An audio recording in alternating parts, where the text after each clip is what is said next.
My name's Tony Pace. I'm the Southeast Regional Director for Lafayette College. I actually live in Metro Atlanta. I live out in Gwinnett County.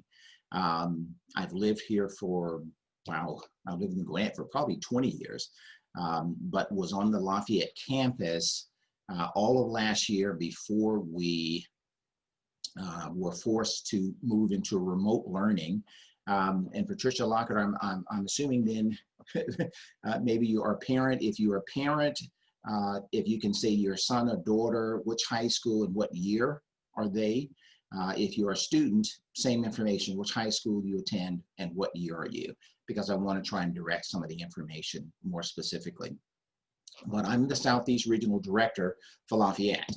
And what that means is I'm the person that will do the initial review of your application. I'm the person that will do the advocacy and champion your cause and fight for you. So as you go through this process, you're going to have to give me information so that I can be armed to make, to fight and try and make a case for students to be admitted from the Metro Atlanta area as well as all over the Southeast. What I typically do is I talk to students about the role that you play in this process. Okay, cool, thank you. All right, we've got a senior from Westlake. Okay, cool. I want you guys to see something because I think it speaks to the power that you have, and then we'll go ahead and officially. I was flunking out of college. I had a 1.7 grade point average. I hope none of you can relate. I had a 1.7 grade point average. I was sitting in my mother's beauty shop. They still call it beauty shops now? What they call it now? Yeah, I'll sit in the beauty parlor. I was sitting in my mother's beauty parlor, and I'm looking in the mirror, and I see behind me this woman under the dryer. And every time she looked up, every time I looked up, she was looking at me, just looking me in the eye. And I didn't know who she was, and I said, she said, somebody give me a pen, give me a pencil, I have a prophecy. March 27, 1975, she said, boy, you are gonna travel the world and speak to millions of people. Now, mind you, I was flunked out of college. I'm thinking about joining the Army. I didn't know what I was gonna do, and she's telling me I'm gonna travel the world and speak to millions of people. Well, I have traveled the world, and I have spoke to millions of people. But that's not the most important thing, the success that I had. The most important thing is that what she taught me and what she told me that day has stayed with me since. I've been protected, I've been directed, I've been corrected. Fail big. That's right. Fail big. You only live once, so do what you feel passionate about. Take chances professionally. Don't be afraid to fail. There's an old IQ test, was 9 dots, and you had to draw 5 lines with a pencil within these 9 dots without lifting the pencil. The only way to do it was to go outside the box. So don't be afraid to go outside the box. Don't be afraid to think outside the box. Don't be afraid to fail big, to dream big. But remember, dreams without goals are just dreams, and they ultimately fuel disappointment. So have dreams, but have goals. Life goals, yearly goals, monthly goals, daily goals. I try to give myself a goal every day. And understand that to achieve these goals, you must apply discipline and consistency. You have to work at it every day. You have to plan every day. You've heard the saying, we don't plan to fail, we fail to plan. Hard work works. Working really hard is what successful people do. And in this text, tweet, twerk world that you've grown up in, remember, just because you're doing a lot more doesn't mean you're getting a lot more done. Remember that. Just because you're doing a lot more doesn't mean you're getting a lot more done. Don't confuse movement with progress. My mother told me, she said, yeah, because you can run in place all the time and never get anywhere. So continue to strive, continue to have goals, continue to progress.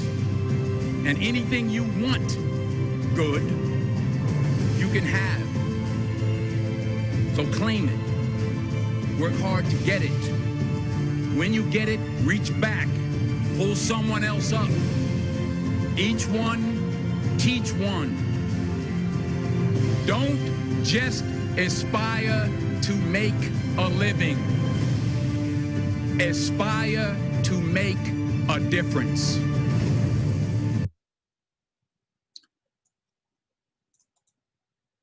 I found that sort of video reference about 10 years ago. Wow, I can't believe it's been that long. And I've been doing presentations to students and families, and nothing I think I've ever seen summed up the real role, the value, the power that you guys have in this process. You guys have a lot more control and influence than you think you do, because I don't know which session you guys sat in on at 6:15, but one of the sessions was about getting into selective colleges. I'll take that and I'll say getting into college, because over the life of my career, I've had the opportunity to work at selected colleges, Trinity College up in Connecticut, Holy Cross College in Massachusetts. I spent 15 years at Vanderbilt, and then I spent 15 years working at the College Board on the higher ed side, helping students and helping campuses to really understand what the testing was. Then I came back to the campus. So I was the dean down at Xavier University in New Orleans. I was director up at Southern Connecticut State in New Haven. And now I'm the Southeast Regional Director at Lafayette College from Pennsylvania, but I'm based here, as I said earlier, in Atlanta. And regardless of where you are looking, public, private, large, small, the most important thing that colleges are going to look at, the very first thing that we're going to look at, and this year more so than usual, is your GPA. It's your grade point average within the context of where you are. And so this is an activity that came about as a way of letting you know the things that you do, the decisions you make about courses you're going to take, about involvements outside of the classroom. All of those things will actually have real impact on your chances for admissions, on your chances for scholarship. And so I do this using my 35 years of experience in it, and I will tend to give you more information rather than less. This session is being recorded. Unfortunately, you guys are all muted, so I can't hear you talk, but that means you've got to, get your fingers ready, and I want you to engage in the chat box. Because that's how I'm going to get your questions. It's a Q&A, but I need them in the chat box, because that way I'm going to follow along with you. So if we continue to go that route. But it's called a GPA game, and its intended purpose is to have you get a sense of how does the GPA game, how does GPAs affect my chances for getting to college? But let's do a little level setting. Let's make sure that we are all in agreement and we understand what GPAs are. GPAs are on a 4-point scale. Colleges, we actually will recalculate your GPA. So if you go to a high school and your school was on a 5-point scale or 7-point scale or something like that, we're actually going to recalculate your GPA based on, different schools have different standards for GPAs. Yep, just answering that. But we are actually going to be recalculating GPAs on that 4-point scale. The question that someone posted in the chat in the question box or Q&A was, what would you say is an average GPA? What you're going to hear from me tonight, a lot of, And I encourage you to use the college fair later this afternoon or this evening to ask each college, because it depends. If I were talking about my college, the middle 50%, half the kids who were admitted to the college had a GPA between a 3.4 and a 3.8. There are other schools, it might be a 3.0 and a 3.4. So it depends. But we all have one thing in common. We try and equate whether you're at a school that is on a 5-point scale, that's on an 8-point scale. We recalculate and level the field. Everything's on a 4-point scale for our purposes, okay? All right, did it. Next question. All right. We do factor in the pluses and minuses. And notice I've got all the C pluses and lower, they're in reds, because we don't want to see a whole lot of those. We want to see you at B minuses and better. Generally, that's going to be considered competitive GPAs for college admission. But we do calculate those. If they're part of your academic record, they are part of it. But for the sake of this conversation, we're going to be looking at GPAs that range from a 3.2, 3.1, all the way up to a 4.0. And so let's visualize this scale. We're going to be playing the game of college admissions. And there are 10 students here with GPAs between 3.1 and 4.0. That would be you guys, or you guys get to help me be the admissions committee. And your charge is to admit 3 of those students. You can only admit 3 of them, regardless of the GPA. So that means that even the 3.7, there's no guarantee that that one's going to get in. And we're going to talk about why. All right. So remembering on that 4-point scale, the 3.1 all the way up to 4.0, if you are a student, and put yourself in this place, if you were a student and you've taken an exceptionally academically, strong academic program, move up 2 spots. And visually what that means is you'll notice that the 3.8 jumped ahead of the 4.0. You'll notice that 3.4 jumped ahead of the 3.6. In the chat box, if you guys can tell me, why do you think that mattered? Why do you think that happened? That a 3.8 suddenly goes ahead of a 4, or a 3.4 goes ahead of a 3.6? Why do you think that would happen? I'm going to pause for a moment, let you guys take a minute, and if you want to give me an answer in there. If not, I've got the answer for you.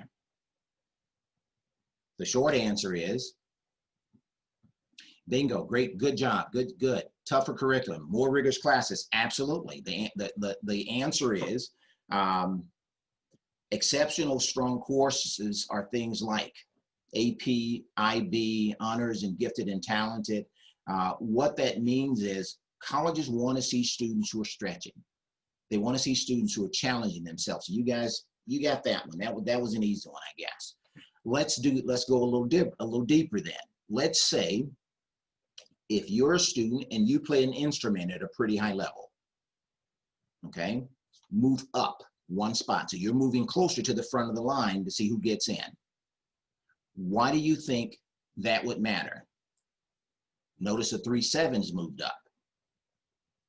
The 3.4 is now ahead of that 3.5.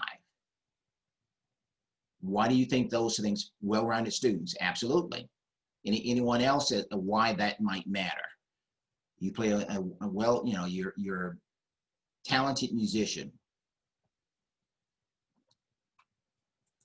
Well-rounded student. Playing an instrument at a high level of proficiency. It's a desirable talent or a desirable trait. Colleges are trying to find students who do a little bit of everything. And my charge is I've got a music department, so I've got to get students who play musical instruments pretty well.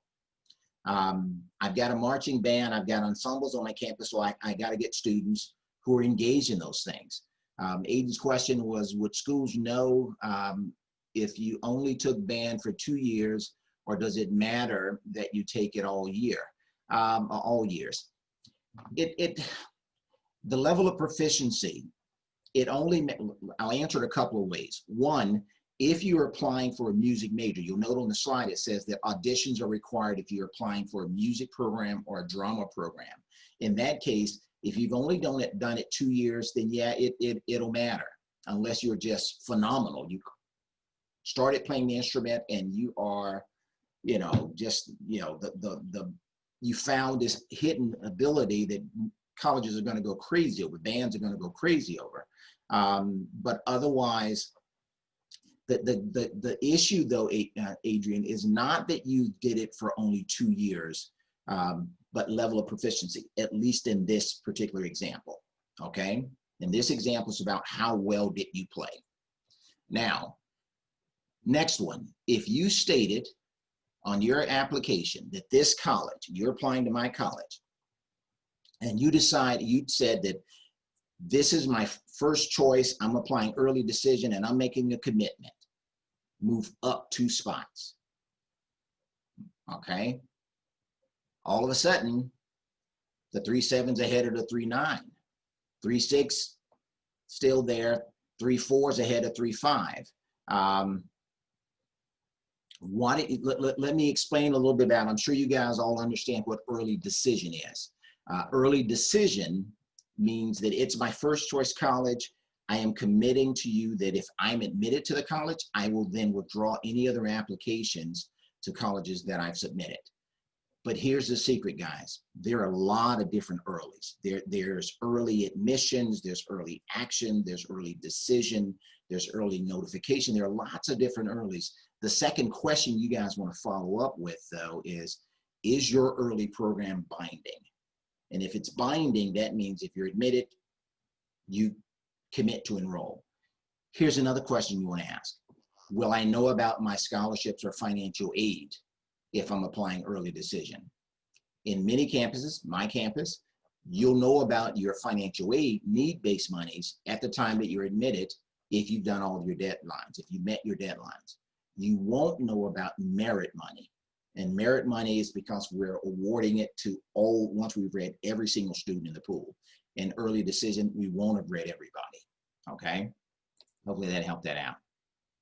The other thing with early decision is it's a clear indication that you're fired up. This is where you want to be. I say early decision is like dating. You want to date somebody who wants to date you. Early decision, we want students who really want to come to us, okay? Even to the point that early decision has a different admissions rate. I mean, we admit on my campus about half the students. If you apply early decision, we admit historically about 52% of the students. With regular decision, we admit about 35% of the students. Of course, it's a larger group of students, but the admit rate's a little different because those kids really want to be there. If you intend to major in psychology or pre-med, move down 1 spot. You just lost a spot. 4.0 jumped back to the front of the line. 3.9 still sinking. 3.9's number 5 on the list now.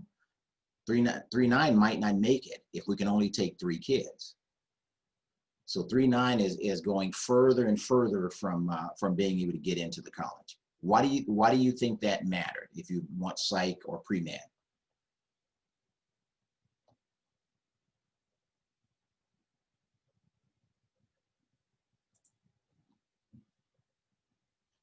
Psych is common, absolutely. Cameron, you're spot on. You almost beat me to it. Psych, pre-med, undecided. They are very common majors. You heard me talk about we have to try to find different components to fill the community. Well, lots of students major in psychology. Now, that doesn't mean that if you know psychology, you're thinking about neurobiology or neurosciences or some child psychology, some variation of it, and you're serious about it as an academic interest, it doesn't mean that you shouldn't apply to it. But just know that I've got faculty in the history department, so I've got to get some kids who want to major in history. I've got a math department, so I've got to get kids who want to major in math. It doesn't mean that you're at a, we're going to knock you out, but if 85% of our students applied and they said, I want psychology and pre-med, we're going to have a lot of faculty who don't have students to teach. And so that's part of what we're trying to look at. Let's flip that. If your intended major is Greek and there's clear rationale for it, move up a spot. That one's pretty obvious. That one's pretty obvious as to why you would do that, right? Greek is rare.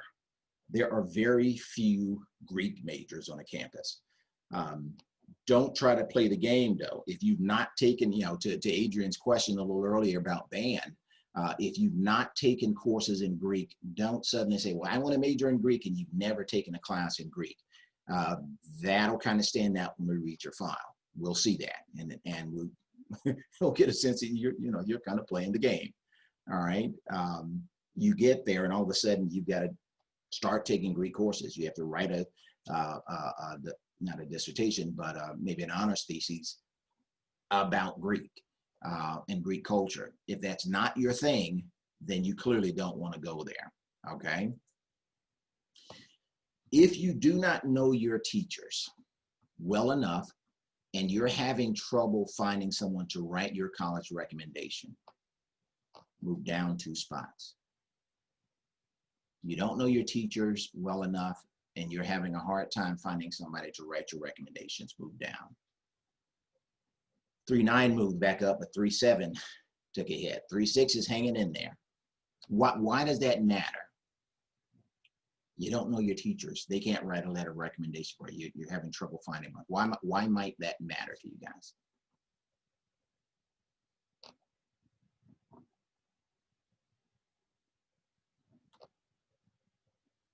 Don't worry about spell check. Just type it in there.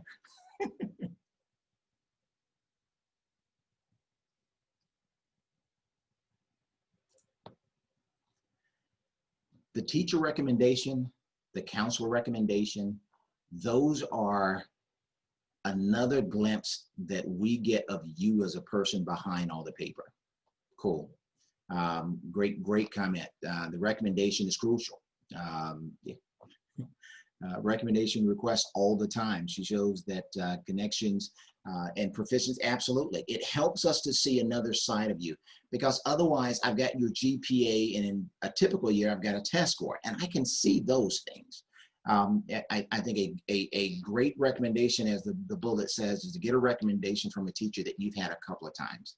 Maybe it's a teacher you had your first year when you were a freshman. Now you're a senior applying to college and you get that second, get that letter of recommendation. That teacher's going to be able to talk about the person you were as a freshman and the growth, the development that you've had since your freshman year. How do you handle setbacks? How do you become a much better writer? How do you attack problems? How do you grown in your school community? And so they can give us more insight into sort of getting a sense of who you are. Not sure if your schools do it, but I might even suggest it. Just like it says, give your teachers a list of activities that you're involved in, and activities in school as well as out of school, because they may not know about what you're doing out of school, but give them some insight to help them understand sort of more about you holistically. And don't give it to them on Thursday if it's due on Monday. Don't give them time, because this is an extra task that they've got to do in addition to teaching and grading and everything else. Now they've got writer recommendations. So give them time that they can do those in a reasonable fashion. You want them to do a good job, and they want to do a good job. So give them time to do it. If when you cut and paste your college essay, you're typing on the computer and get it formatted exactly like you want, you copy and you paste it into the Common App, but you forgot to change the name of the college to which you're applying, move down 3 spots. 3.8 took a hit. Why does that matter? Why would it matter?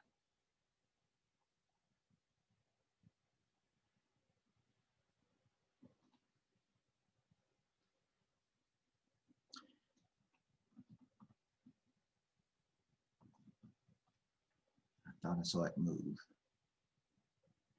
When it matters because when I was I was reading for applications at Vanderbilt, and we had a young lady who wrote just this beautiful college essay, and she ended her essay saying, "Oh, and that's exactly why I want to be a, I want to go to the University of Arkansas." And we were all there. We bit. We were all for her interest, following along with her essay. And when she ended it with, "That's why I want to go to the University of Arkansas." Nothing wrong with the University of Arkansas, but we were Vanderbilt. And when we read that and we saw that in her application, it was like, okay, have fun being a Razorback. They're the Arkansas Razorbacks. We're the Vanderbilt Commodores. Have fun, have fun being a Razorback. That's why. What you do matters. Have someone read it before you hit the send button. Because if you edit like I do, you're typing away and you know exactly what you meant to say. You changed the time, but it didn't happen. You know that you changed the name of it in your mind, but you didn't in the final version that you copy and paste it. So make sure, just let someone else look over it again before you hit the send button. Sorry that it didn't move, Cameron. Let's try that again. All right, next one. If you're a legacy, move up 2 spots. You guys know what a legacy is? Anyone know what a legacy is? If you're a legacy, move up 2 spots.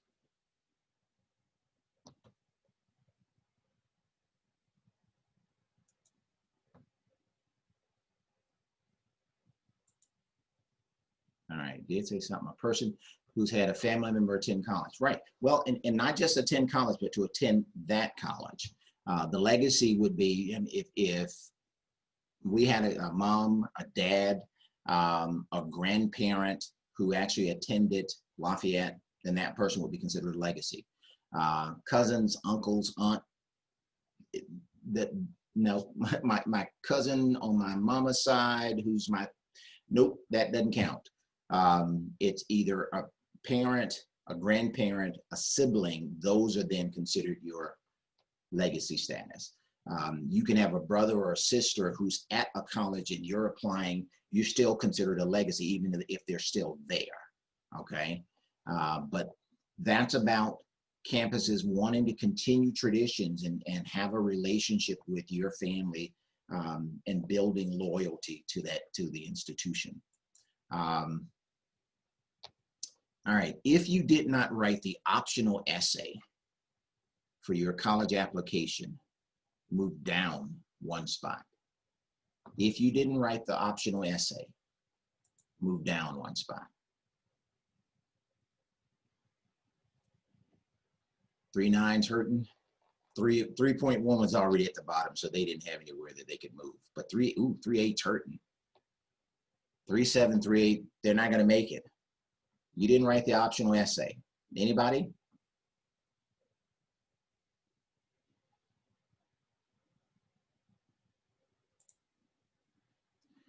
The short answer is write the optional essay. It's a missed opportunity if you don't. It's a missed opportunity to really share and tell us a little bit more about you. We ask the optional essay because the Common Application gives you certain parameters that you can address. If a college wants to know a little bit more about you, we have one that's sort of why Lafayette. That's not a Common Application essay, but ours is why Lafayette. And it might be that you looked at a program of study, got really excited about it. You've done some research and you've realized that professor on our campus is doing the same type of research, already published, and you're thinking, wow, wouldn't it be kind of cool to go there and work, take a class with that professor, and maybe even do some research with that professor. That optional essay, it's not optional. That's kind of a trick question. If on the topic of your college essay, you wrote what I learned in sports, right? What I learned in sports, move down 1 spot. 3.8 still hurting. 3.9. 3.9's hanging in there. Why do you move down? If you wrote the what I learned in sports. I'll give you the short answer because I want to make sure we're able to get through. It's a cliche, and I shouldn't say it like that. It's very typical. Much like I want to major in psychology. Well, undecided students say, well, I want to major in psych. I changed my major 4 times when I went to college. One of those choices was psychology. And I ended up majoring in sociology and elementary education. So it went the opposite end of the world, having started as a computer science person. But what I learned in sports, it's that I'm in the parking lot and I'm on the court and I'm dribbling the ball and the clock's going down and I take the final shot and it bounces around the rim and finally goes in. We won the state championship. Well, that happened to my daughter. State championship, playing the number 12 team in the country. She takes a shot, clock goes off, the ball bounces on the rim 2 more times, goes in. And she didn't write about college, didn't write about basketball. She talked about it afterwards. And the way she talked about it, that would have made an interesting essay, but she chose not to. If that sport, the involvement in that sport has impacted you in some major way, maybe it's led you to an area of interest academically, then certainly I think you want to write about it, but take a little bit of a different angle. Don't just write the typical, the clock's running down, I took the last shot. Clock's running down, I threw the ball, he landed, or I caught the ball and fell into the end zone. Don't do that. That's too much of a cliche. That's too easy. And we see it a million times. It's your first time writing it, but we read it so many times. Okay. If you wrote the essay of the year, so we'll go to the other side of that, the one that gets passed around the admissions office because it was so remarkable, move up 3 spaces. Yep, the essay, move up 3 spaces. 3.3 is back in the hunt. 3.3 is back in the hunt. Why would that matter? You wrote the essay. And I'll give you an example of one. And this was a little while ago, but this kid wrote an essay and the question, we gave a very specific question for it. The question was, what was a piece of technology or innovation that really impacted your life and why? Or what was it and why, and how did it impact you? And this young man wrote about, this will show you, it was videography. His family had videotaped his grandfather, and he got to know his grandfather through videography, through the tapes, the stories that they filmed of him because his grandfather had died before he was born. And so he got to know his grandfather through those, through that media, and had a lot of his traits and a lot of his characteristics. That was one that we passed around. Everybody knew about that kid with learning about his grandfather. Those essays that matter. We read essays because it helps us to get a sense of who you are and the difference that you make. It gives us a different lens on sort of who you are. So take some time with those things. What motivates you? Tell us your dreams. Tell us your story.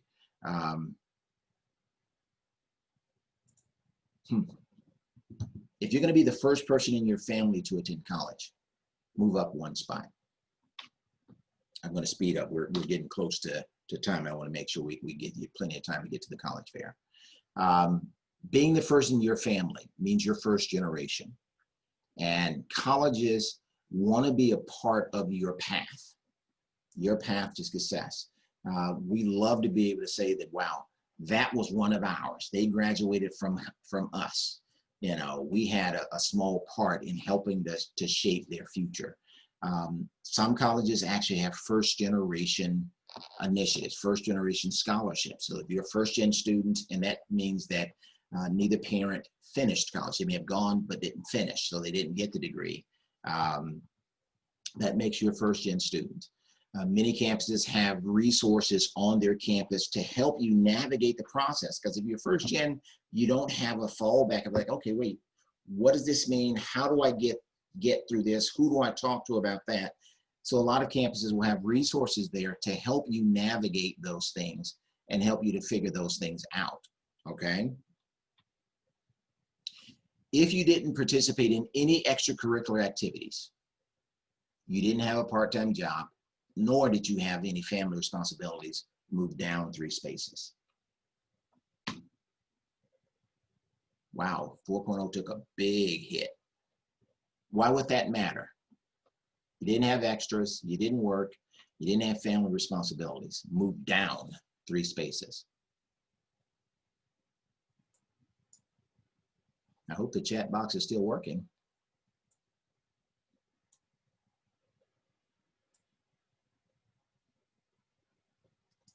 Trying to make it a little bit bigger. Bingo. Thank you, Cameron. Now I can see it.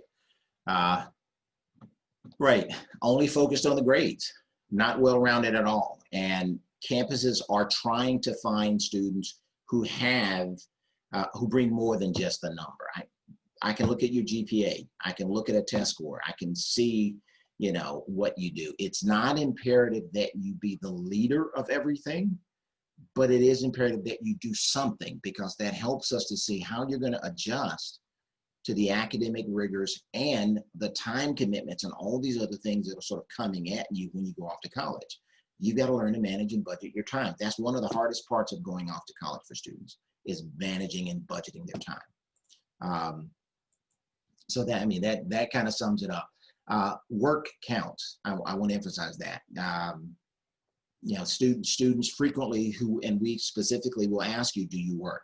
Some students work 25, 30 hours a week. Well, heck, it's hard to do anything extracurricular when you've got basically almost a full-time job. That counts. It's about balancing and managing your time, and work is certainly another way to do that. If you plagiarized an AP American history paper and you got caught,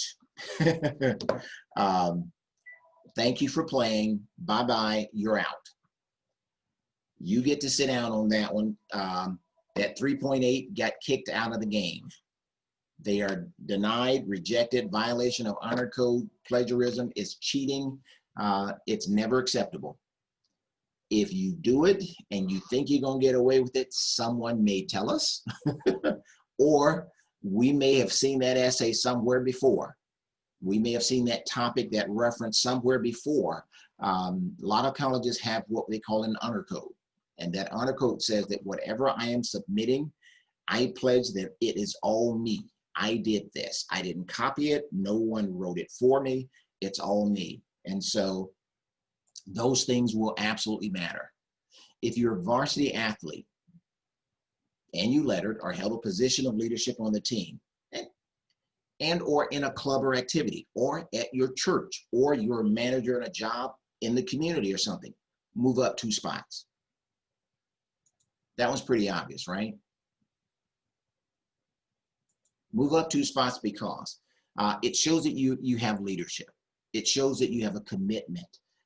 You have a strong work ethic. If you are also an athlete, make sure that you are meeting your NCAA eligibility, that you've done everything you need to do to be cleared before you jump into that process and start engaging coaches, particularly Division I coach, varsity program, Division I, Division II, Division III, and in NAIA, maybe less of a challenge, less of it. You don't have to go through clearances with that, but certainly Division I and II, you do have to make sure that you've met the eligibility requirements.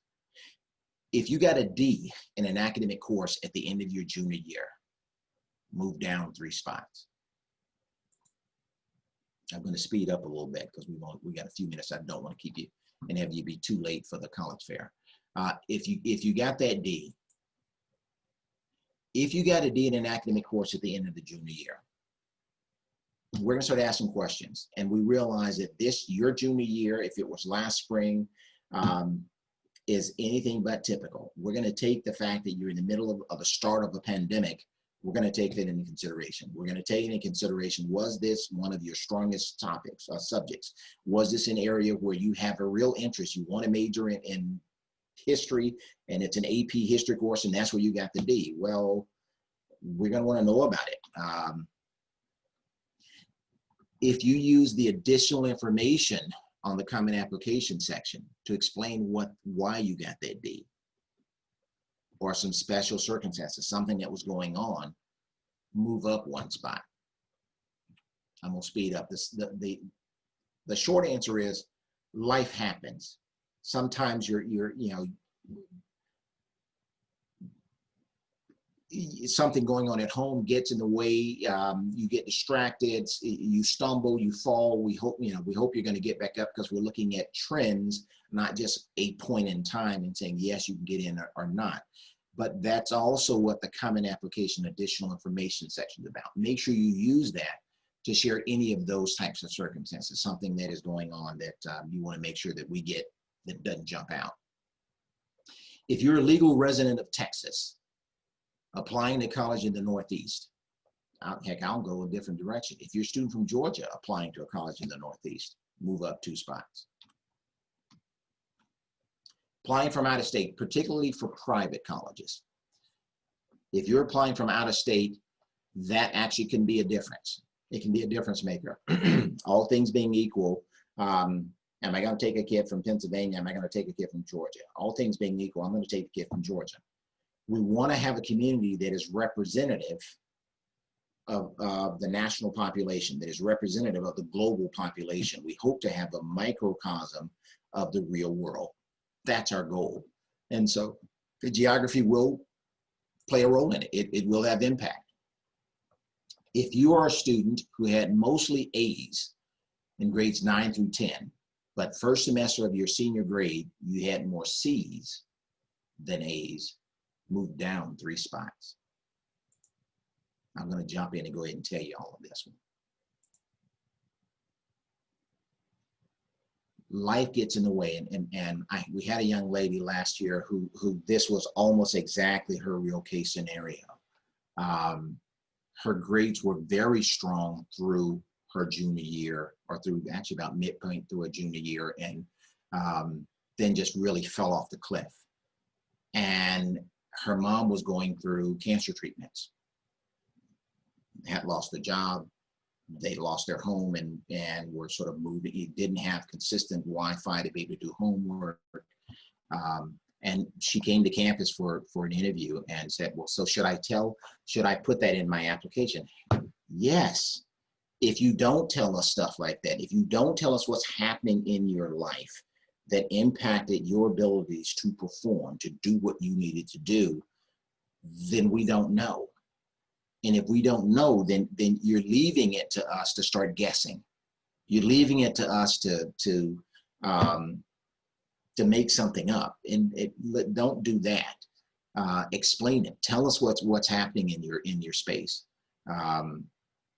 If you attended a college information session at your high school, or one of these things virtually, because we're visiting schools virtually, and then you went to a college fair or this event, and you filled out the inquiry card. Well, when you guys go visit colleges later and you click and visit a college, that's an inquiry form. You do those types of things, move up two places. And why do you move up 2 places? We talked a little bit about it before. Demonstrated interest. It's you saying, I'm interested in this college.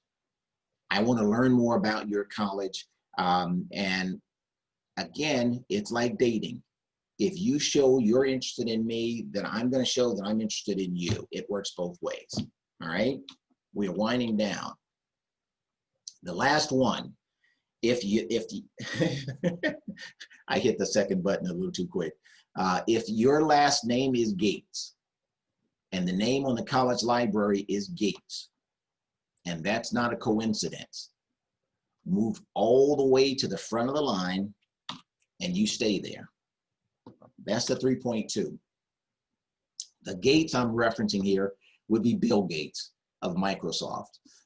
If your name was Bill Gates, was your dad or grandfather or somebody, and the name on the library was the Gates Library, and that wasn't a coincidence. It can make a difference. Again, tiebreaker.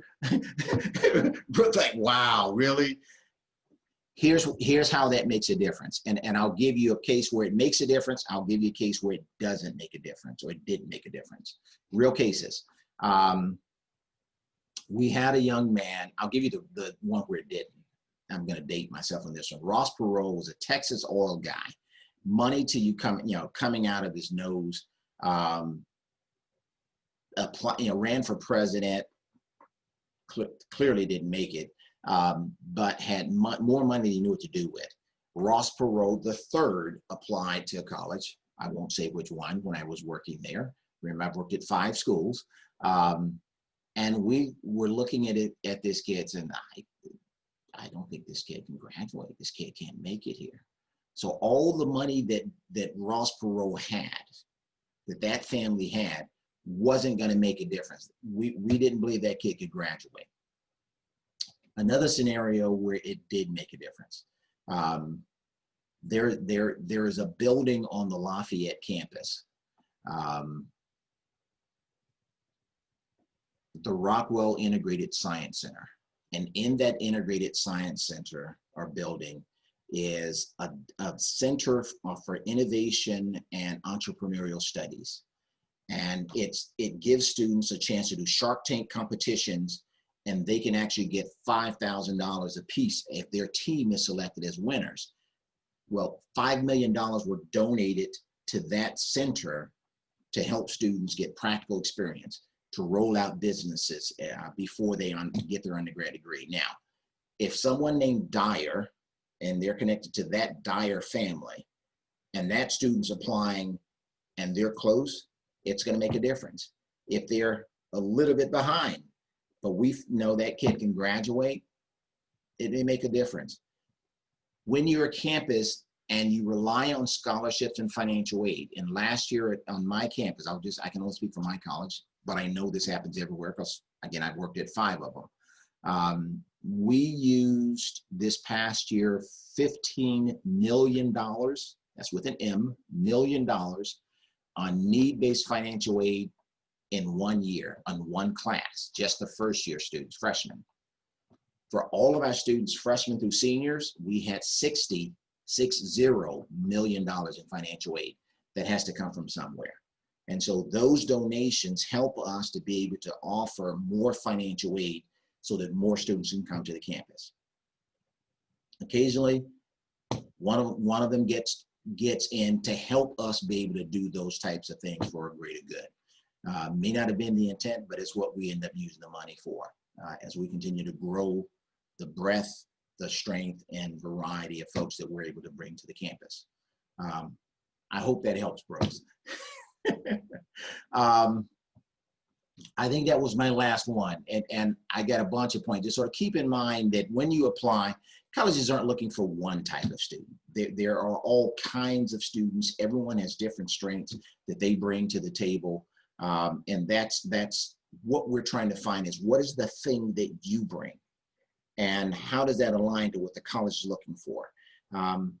Exit out of here, you guys go back and click on the live college fair, then you can go into each college and ask him those very questions. So tell me, what does your class look like? What kind of money do you have? Will you meet full demonstrated need?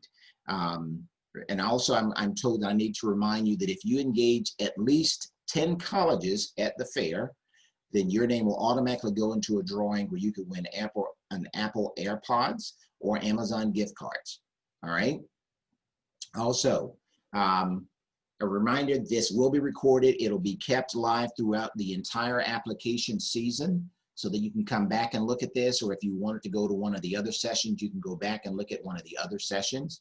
But 7:45 or now until 9 o'clock, the college fair is actually going on. So I'm going to exit, run over to the college fair, and then maybe I'll see some of you guys there, but make sure that you're checking in with folks. Thank you guys for spending the time with me. I'm sorry I had to rush through at the end. This is so much more fun when I can see you and hear you asking your questions, but I look forward to chatting with you a little bit at the fair. Thanks, guys.